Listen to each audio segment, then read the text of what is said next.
الخلاصة علشان ما تتلخبطوش مني، دول 8 حاجات كانوا هيفرقوا معايا جدا لو عرفتهم في اولى جامعة.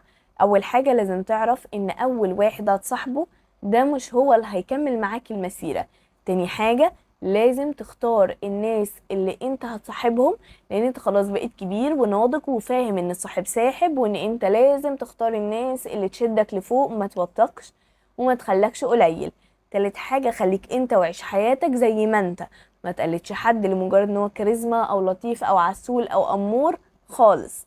حاول تبقى انت وهتلقى حد يحبك زي ما انت. رابع حاجة ما تصاحبش كل الناس، اعرف كل الناس، واحنا عرفنا الفرق بين تصاحب وبين تعرف.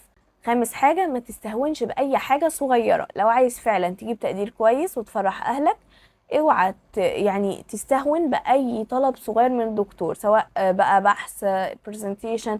ما تبصلهاش على اساس ان هي حاجة قليلة 5 درجات.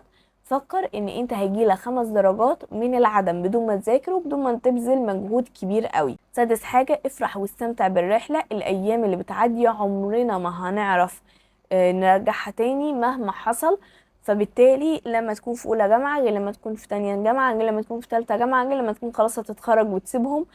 الايام عمرها ما هترجع تاني، فعديها بذكريات احسن ما تكون معديها وانت حزين ومهموم وحاسس ان المكان مش مكانك. سابع حاجة اشتغل او تطوع في مجال شبه المجال اللي انت بتتعلمه او في المجال اللي بتتعلمه، لو هو مجال صريح زي تجارة مثلا حاول تتعلم او تشتغل فيه، ده هيديك خبرة كبيرة مع الوقت والزمن وهيخليك تلقى شغل بسهولة اكتر ان شاء الله. تامن حاجة وهو افتكر ان المكان ده مكانك حتى لو ما كنتش حاطه في البلان، يعني حتى لو ما كنتش حاطه في الخطة، حتى لو ما تخيلتش ان انت هتدخل المكان ده في حياتك. انا حكيت لكم مسيرتي التعليمية في فيديو بتاع مش عارف اتفاهم مع اهلي. هبقى احط لكم الفيديو بتاعه في الديسكريبشن، ابقوا اسمعوا القصة هتعرفوا على طول ان فنون دي ما كانتش حلمي نهائي. ولكن افتكروا كويس جدا ان مش شرط يبقى حلمكم عشان تنجحوا او ما تنجحوش.